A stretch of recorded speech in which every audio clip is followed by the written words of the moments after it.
Hi everyone, structure of atom पढ़ रहे थे हम लोग और इसमें हून्स रूल ऑफ मैक्सिमम मल्टीप्लिसिटी को काफ़ी डिटेल में एक्सप्लेन किया गया था पिछला लेक्चर में।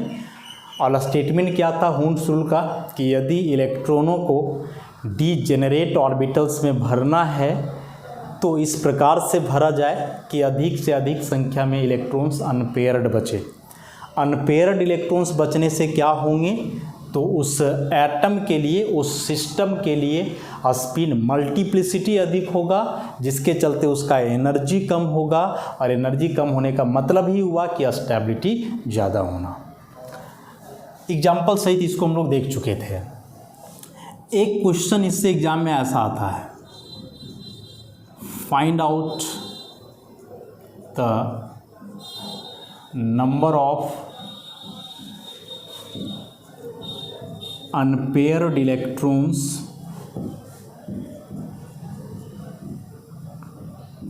in the given atom या फिर मॉलिक्यूल आयन।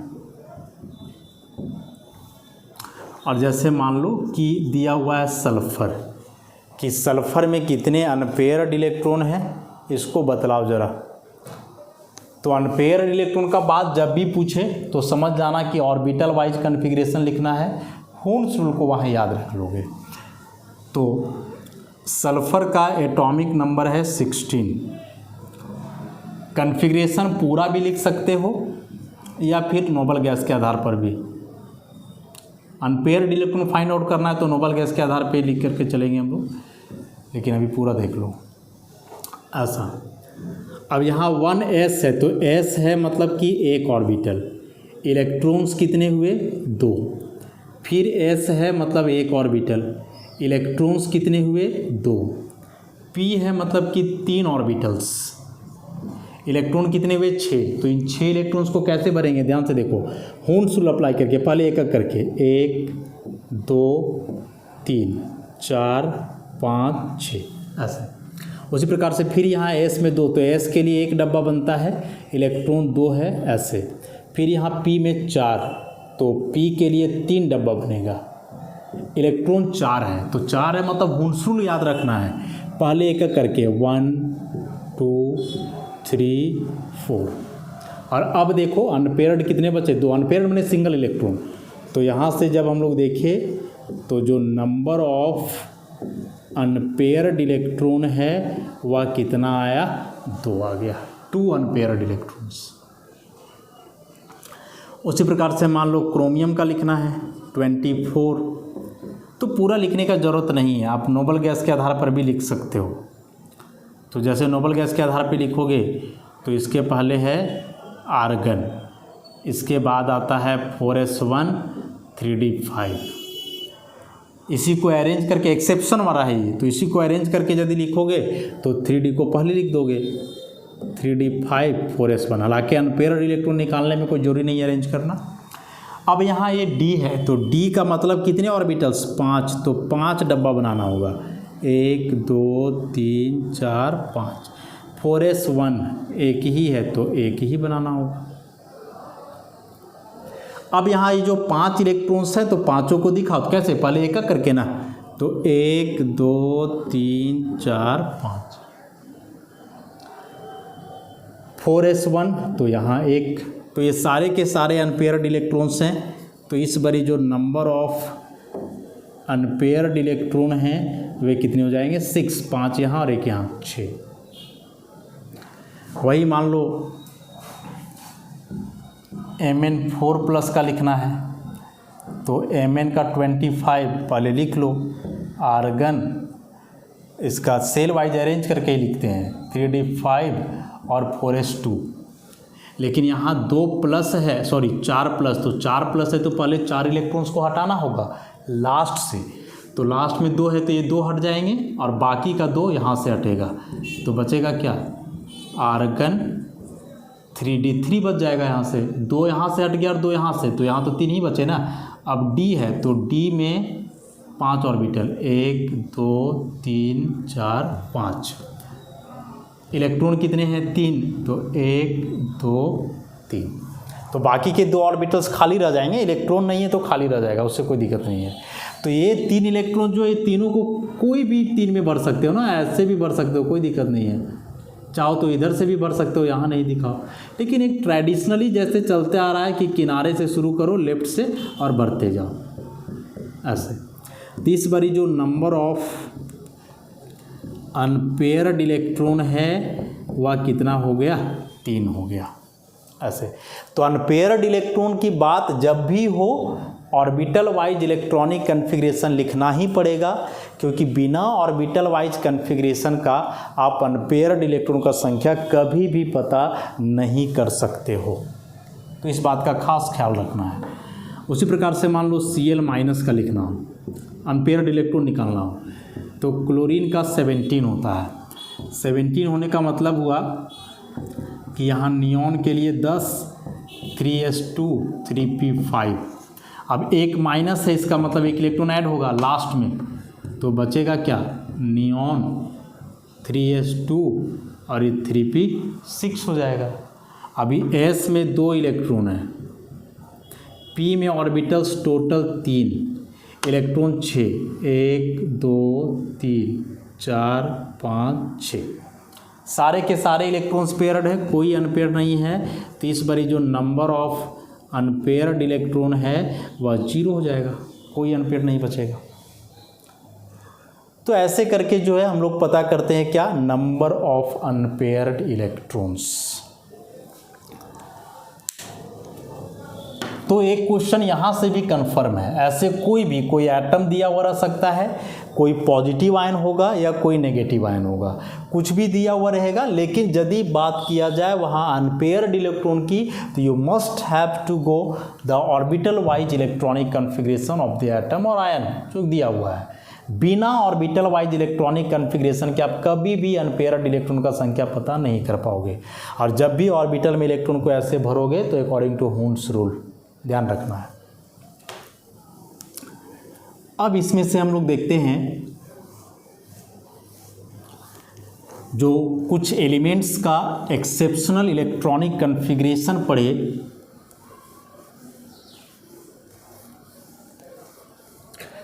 तो वह एक्सेप्शनल इलेक्ट्रॉनिक कन्फिग्रेशन आखिर हो क्यों रहा था। एक्सप्लेनेशन ऑफ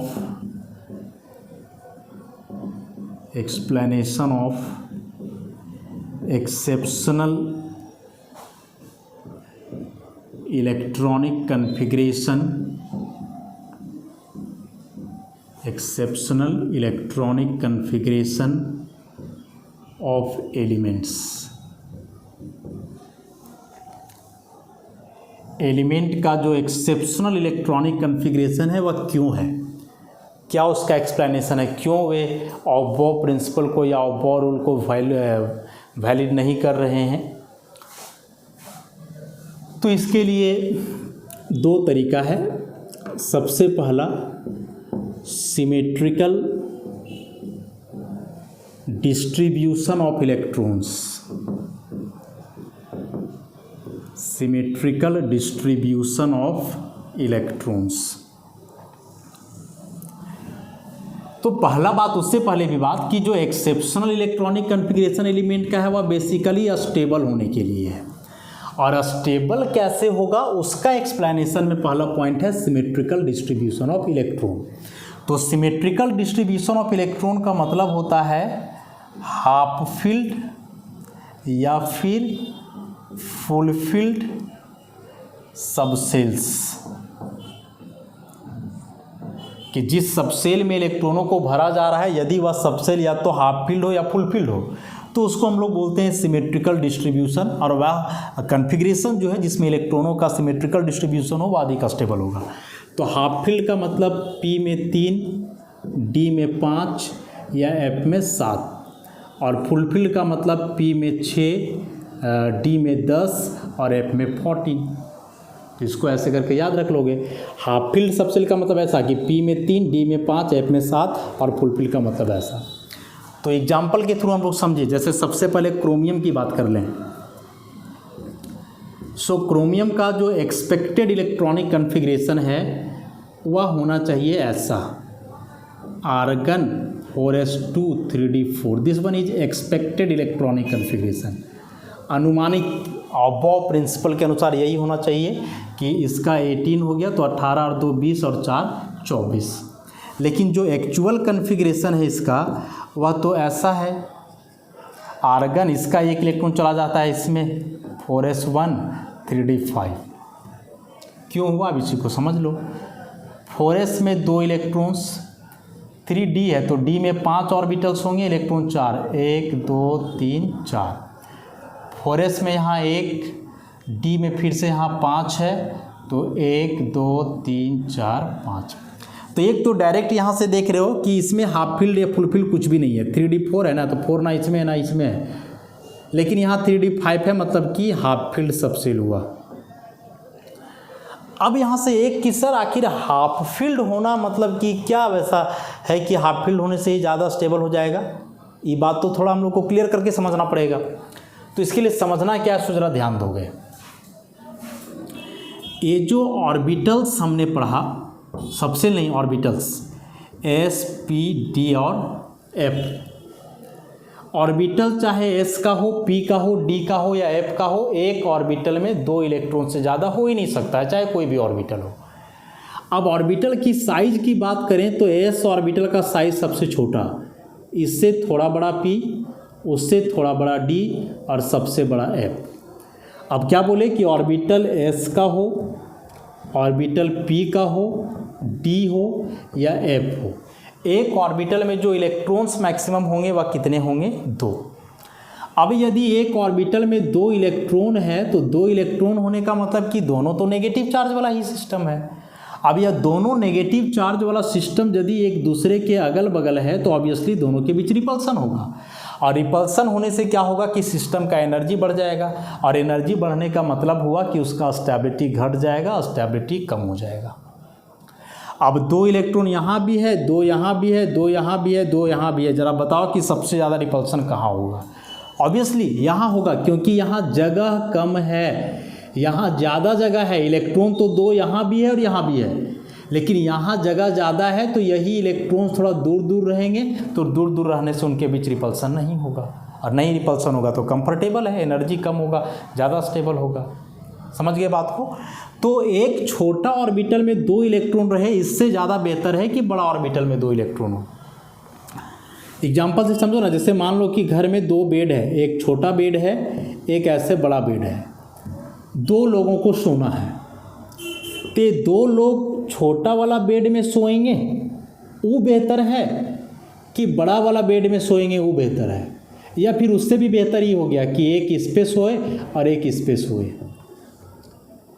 मान के चलो कि ऐसे अलग अलग नहीं है, ऑप्शन है कि 2 को एक ही साथ सोना है, तो 2 को एक ही साथ सोना है तब तो ये बड़ा वाला बेड में सोएगा ना, क्योंकि यहाँ दिक्कत नहीं होगा दोनों को सोने में, कम दिक्कत होगा, नहीं होगा ऐसा बात नहीं, कम होगा, लेकिन छोटा सा जगह है, इसमें 2 लोगों को सोना है तो ज़्यादा दिक्कत होगा। तो वही चीज़ तो वहाँ पे है कि छोटे जगह में 2 इलेक्ट्रॉन का रहना ज़्यादा दिक्कत होगा।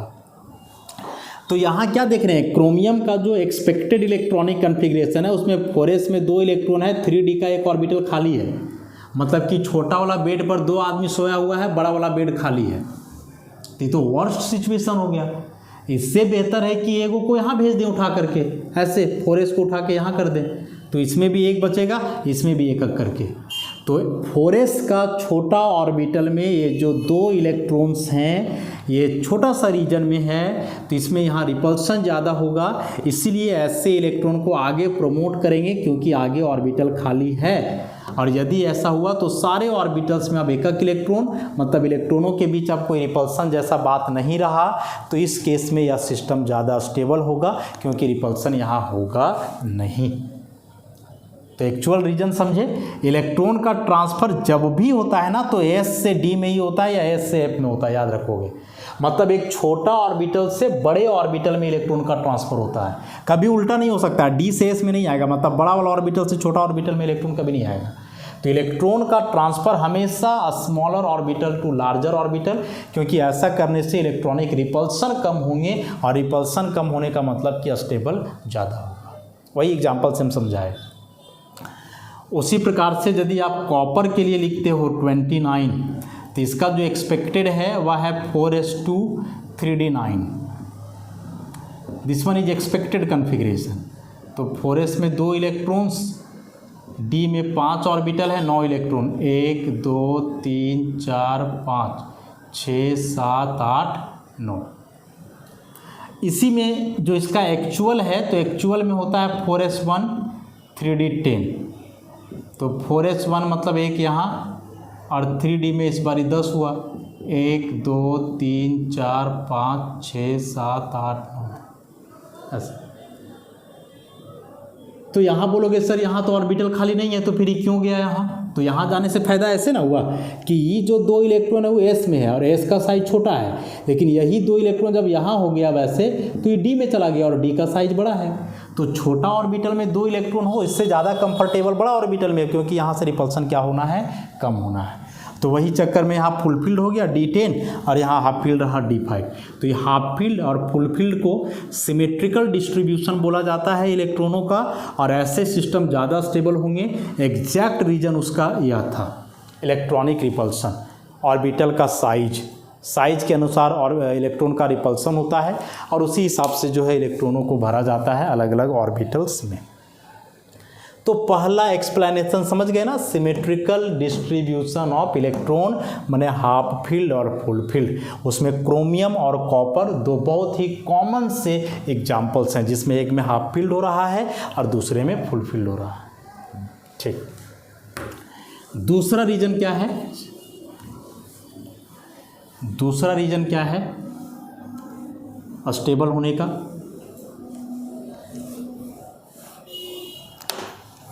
तो दूसरा इसमें है एक्सचेंज एनर्जी। एक्सचेंज एनर्जी का मतलब क्या है ना, कि जैसे मान लो ऐसे डिजेनरेट ऑर्बिटल्स हैं, मान लो कि ये d के 5 ऑर्बिटल्स हैं और यहाँ ऐसे इलेक्ट्रॉन्स हैं, और यदि इन इलेक्ट्रॉनों को एक्सचेंज कर दिया जाए, मतलब इसको यहाँ कर दिया जाए और इसको यहाँ, उसी प्रकार से इसको इधर कर दिया जाए या इसको इधर कर दिया जाए, तो जब एक डीजेनरेट ऑर्बिटल से दूसरे डीजेनरेट ऑर्बिटल में इलेक्ट्रॉनों का एक्सचेंज होता है, तो ऐसा होने से इस सिस्टम का एनर्जी घटता है, और एनर्जी घटने का मतलब हुआ कि स्टेबिलिटी बढ़ेगा। When electrons are exchanged between the degenerate orbitals of a subshell, there is a loss or decrease of energy of the system, and this decrease in the energy of the system is called exchange energy.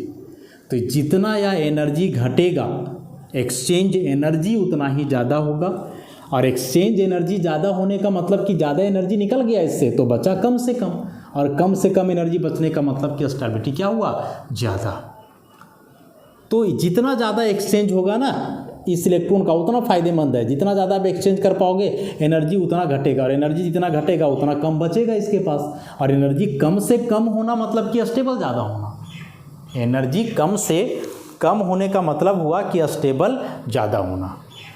तो उसको भी यदि समझोगे तो इस हिसाब से समझो अब, कि जैसे क्रोमियम के लिए जो अभी लिखे थे हम लोग, एक्सपेक्टेड वह था 4s2 3d4, इसमें 1 2 3 और 1 4 इलेक्ट्रॉन, d में 4 इलेक्ट्रॉन है ना, तो d1 electron, d2 electron, d3 electron, d4 electron. इसको d1 मान लो, d2 मान लो, d3 d4, और इसको एक्सचेंज करो।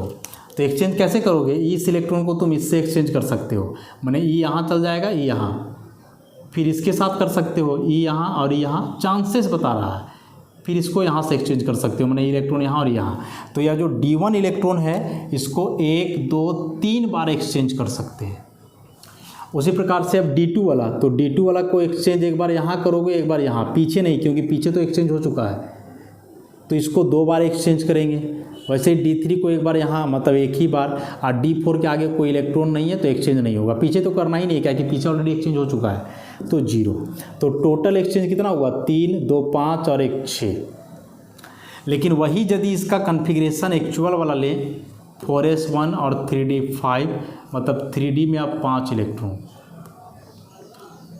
1 2 3 4 5 इलेक्ट्रॉन, और अब एक्सचेंज करो, तो अब डी में 5 इलेक्ट्रॉन हो गए ना, D1, D2, D3, D4, D5। तो अब इसको एक्सचेंज करोगे तो यहाँ फिर इसके साथ, इसके साथ, इसके साथ 1 2 3 4 मरतबा एक्सचेंज हुआ। उसी प्रकार से जब इसको करोगे तो 1 2 3, ये 3 बार एक्सचेंज हुआ। फिर इसको करोगे तो 1 2 घटते जाएगा, फिर 1 और 0। अब टोटल एक्सचेंज 4 3 7 2 9 1 10। तो इसका मतलब हुआ कि जब कॉन्फ़िगरेशन D5 है तब जो इलेक्ट्रॉन का एक्सचेंज है टोटल 10 बार हो सकता है, लेकिन जब D4 है तब इलेक्ट्रॉन का एक्सचेंज 6 बार हो सकता है। क्या हम बताएं कि इलेक्ट्रॉन का एक्सचेंज जितना ज़्यादा होगा सिस्टम का एनर्जी उतना ही घटेगा और स्टेबिलिटी उतना ही बढ़ेगा, माने एक्सचेंज एनर्जी ज़्यादा होगा। तो ज़्यादा एक्सचेंज कब हो रहा है? जब D5 है, हाफ फील्ड है, तो इस केस में इसका स्टेबिलिटी बढ़ जाएगा। उसी प्रकार से अब कॉपर का निकालोगे 29, तो जो इसका एक्सपेक्टेड है वो है 4s2 3d9। 1 2 3 4 5 6 7 8 9। तो D1, D2, D3, D4, D5, D6, D7, D8, D9। अब देखो कितना बार एक्सचेंज हो सकता है इलेक्ट्रॉन। D1 देखो इलेक्ट्रॉन कैसे, E हुआ D1 इलेक्ट्रॉन 1 2 3 4 5 6 7 8 9। मैंने ऐसे नहीं गिनोगे कि पहला इलेक्ट्रॉन दूसरा तीसरा चौथा, अरे नहीं, हुन्स रूल के अनुसार जैसे भरे थे, कैसे भरे थे, एक एक करके, तो काउंटिंग भी एक एक करके ही होना है। ऐसे 1 2 3 4 5 तब 6 7 8 9। इस बात को एकदम ध्यान में रखोगे। तो यदि D1 इलेक्ट्रॉन की बात करें हम लोग, देखिए इस इलेक्ट्रॉन की, तो ये एक बार इसके साथ, तो याद रखोगे जो एक्सचेंज होगा इलेक्ट्रॉन ना वह सेम स्पिन वाला, मतलब जिसका एरो ऊपर है ऊपर वाला से ही एक्सचेंज होगा और जिसका एरो नीचे है वो नीचे वाला से एक्सचेंज होगा। तो ये एक बार इसके साथ एक्सचेंज हुआ, फिर इसके बाद 2, फिर इसके साथ 3, फिर इसके साथ 4। तो D1 इलेक्ट्रॉन एक्सचेंज किया कितना बार? 4। उसी प्रकार से D3 का निकालोगे तो एक यहाँ, एक यहाँ, एक यहाँ, 3, फिर 2, फिर 1 0। अब E हुआ D6, तो ये एक्सचेंज करेगा यहाँ 1 2 3। यहाँ तो एंटी क्लॉकवाइज में नहीं है तो यहाँ एक्सचेंज नहीं करेगा। तो ये किया 3, फिर हो जाएगा 2 1 0, जोड़ दो 4 3 7 2 9 1 10 3 13 2 15 1 16। 16 टाइम्स एक्सचेंज पॉसिबल हो सका इलेक्ट्रॉन्स का। लेकिन जो कॉपर का एक्चुअल कन्फिग्रेशन है 4s1 और 3d10, मतलब D में इस बार 10, 1 2 3 4 5 6 7 8 9। तो अब D में 10 इलेक्ट्रॉन हो गया, D1 D2 D3 D4 D5 D6 D7 D8 D9 D10। और अब निकालो कितने एक्सचेंज हुए। तो अब निकालोगे तो जैसे D1 है तो एक बार इसके साथ 1 2 3 4 बार, फिर उसी प्रकार से इसके लिए निकालोगे तो एक यहाँ, एक यहाँ, एक यहाँ, 3 बार, फिर 2 1 0। अब D6 के लिए निकालोगे तो 1 2 3 4, फिर 3 2 1 0। और अब टोटल निकालो तो आ जाएगा 20। मतलब जब यहाँ D10 कन्फिग्रेशन था तो D10 कन्फिग्रेशन के लिए इलेक्ट्रॉन का टोटल एक्सचेंज कितना? 20 टाइम्स। लेकिन जब D9 था तो इलेक्ट्रॉन का एक्सचेंज कितना? 16 टाइम्स। और क्या बताए कि इलेक्ट्रॉन का एक्सचेंज जितना ज़्यादा होगा एक्सचेंज एनर्जी उतना अधिक होगा, और एक्सचेंज एनर्जी अधिक होने का मतलब कि सिस्टम के पास एनर्जी कम बचेगा, और सिस्टम के पास एनर्जी जितना कम से कम रहे उसका स्टेबिलिटी उतना ही अधिक होगा। तो ये 2 रीजन थे एक्सेप्शनल इलेक्ट्रॉनिक कन्फिग्रेशन के, कि एक्सेप्शनल होने से मतलब जब इलेक्ट्रॉन का ट्रांसफ़र होता है तो फर्स्ट ऑफ ऑल कि सबसेल या तो हाफ फील्ड या फुल फील्ड बनते हैं, और हाफ फील्ड फुल फील्ड बनने का मतलब हुआ सिमेट्रिकल डिस्ट्रीब्यूशन। और उससे भी बड़ा बात कि एक्सचेंज एनर्जी बढ़ जाता है, और इसके चलते सिस्टम का स्टेबिलिटी क्या करेगा? इंक्रीज करेगा। हालांकि कुछ वैसे भी एलिमेंट्स हैं जिनमें जब इलेक्ट्रॉन का ट्रांसफ़र होता है तो कन्फिग्रेशन ना तो हाफ फील्ड होता है ना तो फुल फील्ड होता है, और इसके बावजूद एक्सेप्शनल बिहेवियर है, उसके बावजूद जो है कन्फिग्रेशन चेंज करता है। तो वैसे कौन से एलिमेंट्स हैं किनमें ऐसा होता है, उसको हम लोग देखते हैं।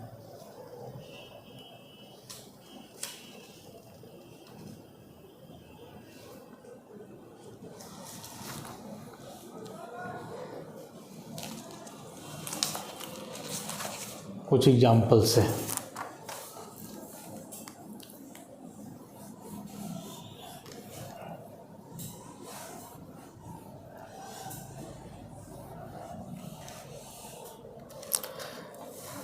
जैसे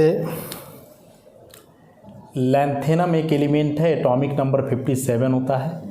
नोबल गैस के आधार पे लिखो, जेनॉन का तो 54 हो गया, इसके बाद 62 होता है, 5D1 होता है, ठीक है।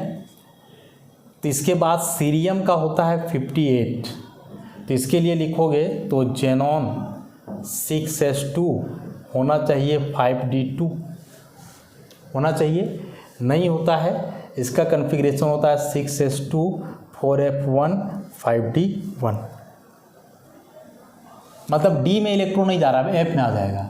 चलो यहाँ तक तो थोड़ा बर्दाश्त कर सकते हैं। सीरियम के बाद आप जाओगे प्रेसियोडाइमियम 59 होता है, तो इसके लिए कन्फिग्रेशन लिखोगे तो जेनॉन 6s2 और ये हो जाता है। अब देखो, अब यदि एफ में भरा रहा है तो according to rule 4f2 5D1 होना चाहिए, लेकिन नहीं होगा, 6s2 4f3 5D में 0 ऐसा। तो लैंथेनम का 5D1 था, सीरियम का 5D2 होना चाहिए, नहीं हुआ, ये 4f में चला गया। तो एक तो यहाँ हम लोग को खटका बात कि क्यों हुआ।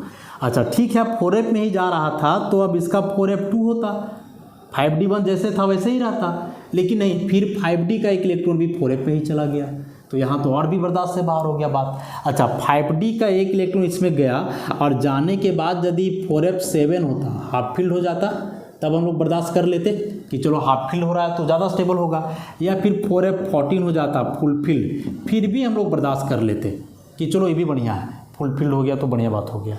लेकिन जब डी का एक इलेक्ट्रॉन एफ में आया तो F3 बना, और F3 ना तो हाफ फील्ड है ना फुल फील्ड है, हाफ फील्ड और फुल फील्ड कोई सबसेल नहीं है, इसके बावजूद 5D का इलेक्ट्रॉन इसमें आया।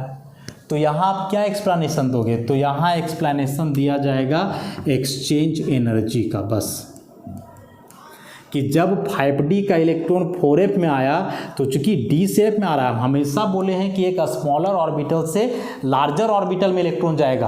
अब D से बड़ा ऑर्बिटल है F का, तो यदि D से F में इलेक्ट्रॉन आता है तो यहाँ ज़्यादा कंफर्टेबल फील करेगा, और एक ऑर्बिटल से दूसरे में जा रहा है तो वही एक्सचेंज हो जाएगा, एक्सचेंज एनर्जी हो जाएगा यहाँ से, समझ गए।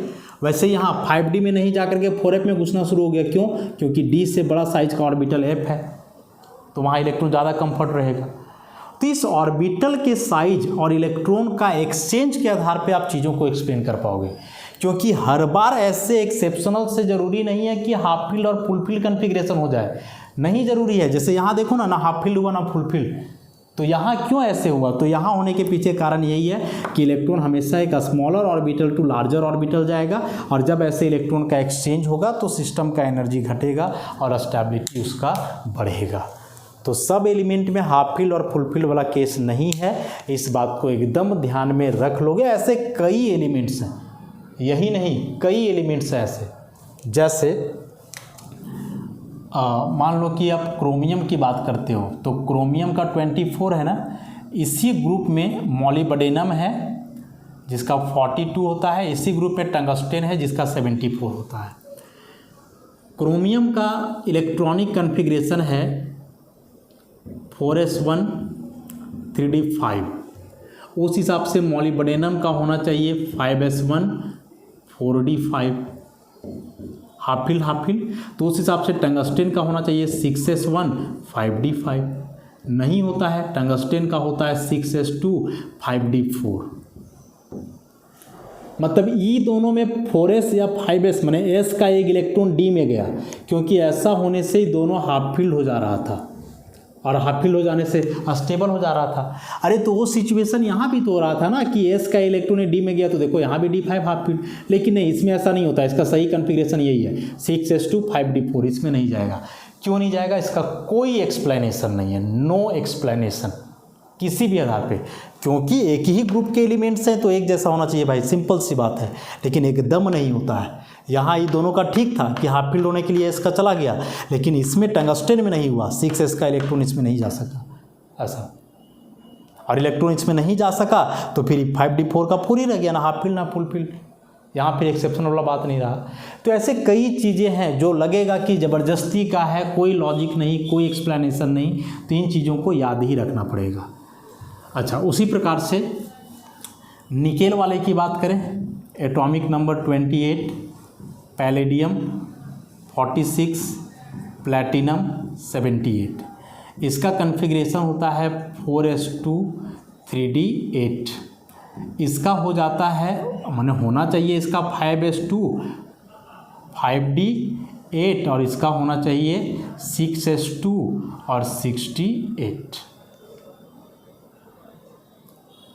या सॉरी 3d है तो यहाँ 4d और यहाँ 5d। कि यदि निकेल का ऐसा कन्फिग्रेशन है और निकेल के ग्रुप का ही पैलेडियम और प्लैटिनम है तो ये 4s की जगह 5s, 3 के जगह 4d, यहाँ फिर 5s 6s और 4d बन गया 5d। इलेक्ट्रॉन तो वेरी नहीं करना चाहिए, कर जाता है। इसका एक्चुअल कन्फिग्रेशन है 5s0 4d10, दोनों इलेक्ट्रॉन यहाँ पहुँच गया क्योंकि d10 हो गया फुलफिल स्टेबल। अच्छा, इसका फिर ऐसे नहीं होता, इसका होता है 6s1 5d9 ऐसा। अरे तो इसमें इलेक्ट्रॉन ट्रांसफ़र ही नहीं किया, इसमें किया तो फुलफिल्ड हो गया, और इसमें किया तो अपना फुलफिल्ड हुआ ना हाफ फील्ड, तो फिर इसमें इलेक्ट्रॉन क्यों ट्रांसफ़र हुआ? देख रहे हो कितना बड़ा मतलब कि यहाँ सिचुएशन क्रिएट हो रहा है और कितना कन्फ्यूजन वाला बात आ रहा है सो, कि इलेक्ट्रॉन तभी जाएगा, प्रमोट होगा जब हाफ फील्ड या फुलफिल्ड हो। तो कहाँ हो रहा है? इसमें तो फुलफिल हो गया, चलो इसमें बर्दाश्त कर लिए हम लोग, बढ़िया बात है। तो जब इसमें हुआ तो होना तो इसमें भी चाहिए, एस का दोनों डी में चला जाना चाहिए, ये भी 3d10 हो जाता, और फिर ऐसे भी होता। अच्छा, यहाँ तो चलो एकदम नहीं हुआ, और यहाँ हुआ भी तो एक ही हुआ, तो फिर यहाँ दोनों इलेक्ट्रॉन क्यों नहीं ट्रांसफ़र किया जैसा कि 5s से 4d में किया था? तो इन सारे फैक्ट्स का कोई एक्सप्लेनेशन नहीं है। आप सोचो, उसके पहले हम ही सोच करके बतला दिए कि ऐसे केसेस भी एराइज हैं, देखने को मिलेंगे, और इसका कोई एक्सप्लेनेशन नहीं है, याद रखना पड़ेगा। और यही सब जो है एग्ज़ाम में आता है एक्सेप्शनल वाला, ध्यान रखोगे इस बात को। तो इस तरह से इस एक्सेप्शनल इलेक्ट्रॉनिक कन्फिग्रेशन को काफ़ी डिटेल में एक्सप्लेन करा हमने। हालांकि बहुत सारी चीज़ें वैसे भी थी जिनका कोई एक्सप्लेनेशन पॉसिबल नहीं हो सका, तो इनको याद रखना पड़ेगा। नोट्स में सब एलिमेंट का लिखा हुआ एक करके, वैसे उसको आप याद रखोगे। तो आज के लिए इतना ही, बाकी के जो 1-2 टॉपिक्स और बच गए चैप्टर में उसको नेक्स्ट लेक्चर में करेंगे हम लोग। धन्यवाद।